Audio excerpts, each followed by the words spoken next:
Yep, it's going to go all the way around. All the way around. And force it to get back.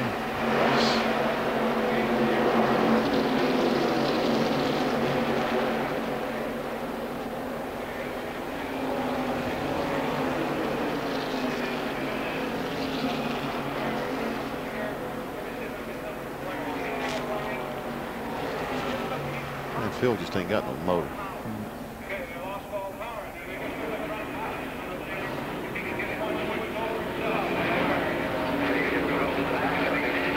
There were 12 cars in the lead draft. Now there are only 11 as Davey Allison's car has slowed dramatically. He is coasting down the backstretch. The 1989 winner of this event. Davey Allison's Haviland Ford just seemed to quit running just as he came off of the 4th turn, and because of that he's going to have to encircle the entire racetrack. Meanwhile, here comes the lead draft now, being led by Earnhardt. Davey's going to go down the lap right there and on the racetrack, and he may not make it back because, as you said, Bob, there he goes. The car cut off as he came off turn 4. He was able to get on pit road. And John Kernan, what's Davey's problem? Well, the motor just shut off. He flipped all the switches, flipped over to the second ignition. It still would not fire. They think they got a battery problem now. It seems a little bit early for battery to be dead. Perhaps one of the cables from the battery has broken off. But Davey, the crew, Robert Yates and Larry McReynolds, and everyone are waiting anxiously to see if Davey can make it down pit road to his pit area. 6th in points, but 11th in points when you look only at super speedway competition this year. Certainly not the year that he had in 1992. The car is now off of corner number 4. Looks like he will make it as we look at our first Napa field summary of the day, showing you that Earnhardt is leading Cope, Elliott, Irvin, and Rudd. Earnhardt's car moving up the racetrack. Yeah, I think that car is beginning to get a little bit loose, Benny. It's indicative of a car that the chassis get a little off when they move up off the bottom of the speedway. Our pole winner, Ernie Irving, sitting back there in 4th spot. And you can see that Kyle Petty is back to 20th.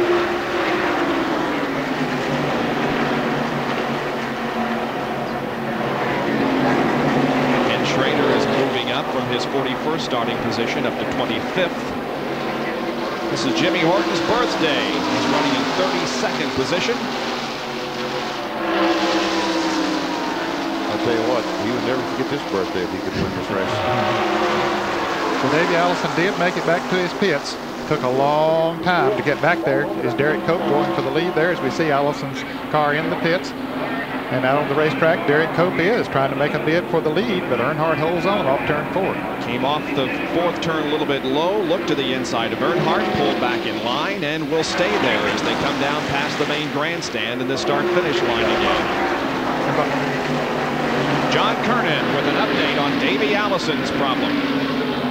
Well, Bob, what they thought at first it might be the battery. It's not the battery. They've checked the distributor. It is not the distributor. So Robert Yates and the crew are looking over, thinking over every possibility as they work frantically underneath the hood.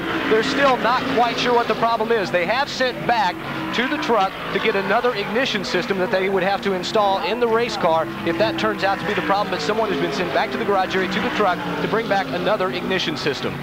In the meantime, he is losing laps, and here is Morgan Shepherd moving up. He really is, Bob. You and I talked about it here this morning before we went on the air that he could be a sleeper in a sense because he really, that Ford normally runs good here. Morgan likes this racetrack, and he has passed Morgan Shepherd, now has passed Ricky Rudd, has moved into 6th position. He is on the move. Well, watch the line that Morgan Shepherd is running. Going right to the top of the racetrack. He and Dale Jarrett have found some racetracks up there they like. The rest of the guys running on the bottom of the speedway, they're up on top, and that might be the groove that a lot of cars are going to end up before this day's over. Morgan Shepherd has always performed well at this track. The Wood brothers, of course, have always performed well, and we could have a winning combination here. There we see Kyle Petty, outside pole sitter, is falling back to this group. That is the 3rd group of cars. There are 4 right now running together. The lead group consists of 11. Davey Allison has his car fired now and is going back out into the action. Several laps down. See, this is Morgan Shepherd's car. Look how high he is in relationship to Ricky Rudd. Now, Rudd has moved up, and he is went by Dale Jarrett. Yeah, now Rudd follows Morgan Shepherd right by there too. The outside group didn't seem to work as well for Jarrett as it has been for Morgan Shepherd. Morgan has moved to 5th position. Look at this. Started. Oh, spin crash coming off turn 2. Several cars involved over there. That's that Jimmy Spencer I see right there. Yes, it is. A Meineke Ford.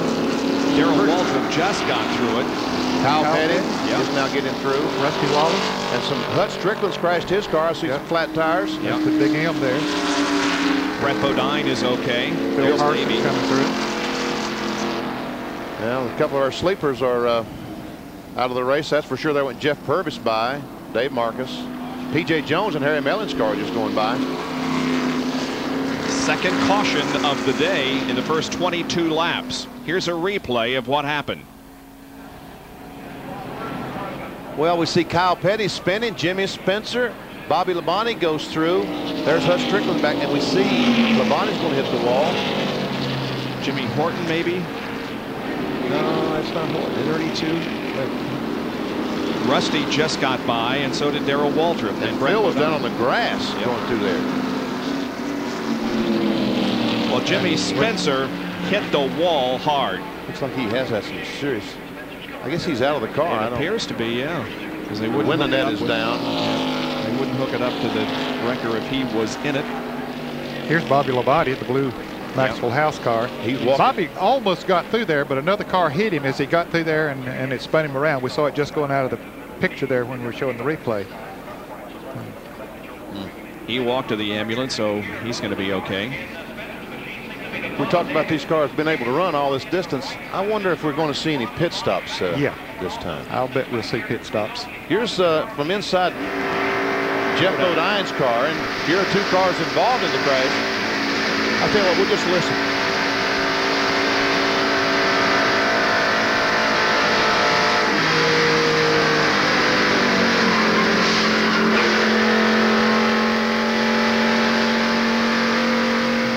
Well, we know that Geoff Bodine was involved, but he kept going. There is the badly damaged car of Jimmy Spencer, as everyone else, just about everyone else, comes in for a pit stop. Earnhardt leading Cope and Elliott and Irvin and Rudd down pit road. Derek Cope is in. Here's John Kernan. Bob, we thought we'd see 4 tire changes. Bob Johnson just told me they're just going to go with right sides only. Derek just complained that the car's been tied off the turns, so they will take a little wide out. Derek is away. Let's go down the road to Earnhardt's pit. Jerry Punch. And down here, they're going to have 4 tires, 4 fresh tires for Earnhardt. And likewise, 4 car on the bottom of your screen, 3 on the top. Left side is already on Earnhardt's car. Earnhardt is down and away. Now Irvin is off the jacket. He is away as those 2 lead cars. In fact, almost contact between Irvin and Morgan Shepherd. They nearly come together exiting pit road. Tell you what, the Wood brothers had a great pit stop. Got Morgan Shepherd back out right in front of Ernie Irvin. They sure did. Had a great pit stop. We'll see if we can. Here's Morgan coming down pit road, and Ernie pulls out and almost in the side of Morgan Shepherd's car. Yeah. Good evasive move there by Morgan. He saw what was coming, and he whipped out onto the grass a little bit. So a flurry of activity here after our second crash of the day involving Jimmy Spencer and others. Back with more live coverage in a moment.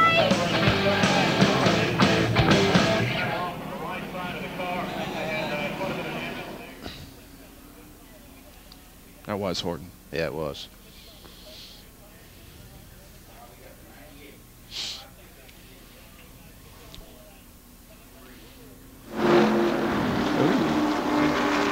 Looked like Spencer got down in turn 1, got it loose, and had to correct, go up the hill and run. Hey, you know how some things are broken, and you check everything, you find nothing's broken, all of a sudden it's fixed? That's what happened to Davey's car. They didn't change anything. They just checked everything, took the distributor cap off, looked at it, flipped the switches again, all of a sudden, boom, it fired up. Wow. So they're going to pit now under caution and check the circuitry to see what the problem might be. Sound like you got to shorten the ignition switch. Yeah, so and we're headed to the garage area.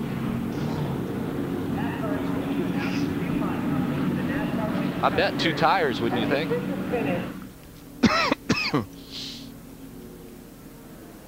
Yeah, they had to go with 2 tires. Came in 16th. Or none.